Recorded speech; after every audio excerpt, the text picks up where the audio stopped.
کلونجی کو عربی میں حبۃ السودا کہتے ہیں اور انگلش میں اسے بلیک سیڈ کہتے ہیں۔ کلونجی کا پودا جھاڑیوں کی مانند تقریباً آدھا میٹر اونچا ہوتا ہے جس کو نیلے رنگ کے پھول لگتے ہیں۔ نبی کریم صلی اللہ علیہ وسلم نے کلونجی کو شفا کا مظہر قرار دیا۔ مسلم شریف کی روایت میں ہے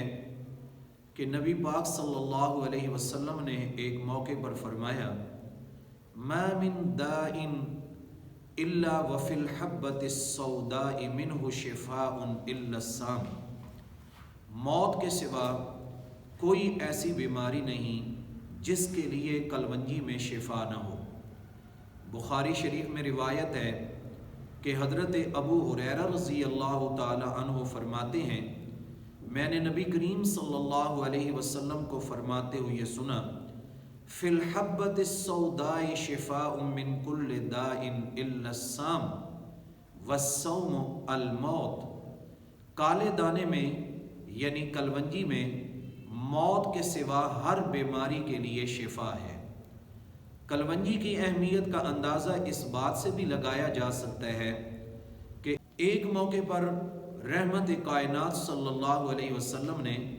باقاعدہ ترغیب دیتے ہوئے ارشاد فرمایا علیکم بہذہ الحبۃ السوداء فإن فیہ شفاء من کل داء الا السام،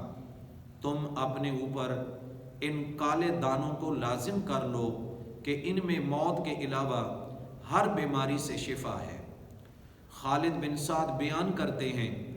کہ میں جناب غالب کے ساتھ ایک سفر میں تھا کہ وہ راستے میں بیمار ہو گئے۔ اتفاق سے ہماری ملاقات حضرت عائشہ رضی اللہ تعالی عنہا کے بھتیجے ابن ابی عتیق سے ہو گئی۔ مریض کی حالت دیکھ کر فرمایا کہ کلونجی کے 7 دانے لے کر ان کو پیس لو اور پھر ان میں زیتون کے تیل کو ملا لو اور ناک کے دونوں طرف ڈالو، کیونکہ حضرت عائشہ رضی اللہ تعالی عنہا نے ذکر فرمایا ہے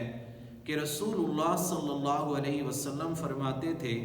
ان کالے دانوں میں ہر بیماری سے شفا ہے۔ چنانچہ خالد بن سعد کہتے ہیں ایسا عمل کرنے سے فوری طور پر جناب غالب ٹھیک ہو گئے۔ امام ذہبی کہتے ہیں کہ کلونجی جسم کے کسی بھی حصے کو مضبوط کرتی ہے، حیض اور دودھ لاتی ہے، اور اگر اسے پیس کر اس میں سرما ملا کر کھایا جائے تو پیٹ کے کیڑے مار دیتی ہے، اور فرماتے ہیں کہ اس کو گرم کر کے اگر سونگھا جائے تو زکام میں بھی بہت مفید ہے۔ اگر شوگر کے مریض 3 حصے کلونجی لے کر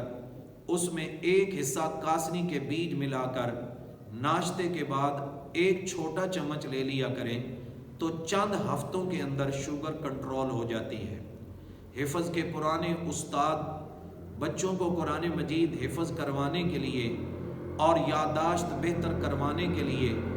صبح نہار منہ چند دانے کلونجی کے کھانے کو کہتے تھے۔ سامعین محترم، جب نبی الرحمت صلی اللہ علیہ وسلم نے اپنے علم وسیع اور وحی الہی کی روشنی میں کلونجی کو شفا کا مظہر قرار دے دیا تو اس کا انکار کیسے ہو سکتا ہے؟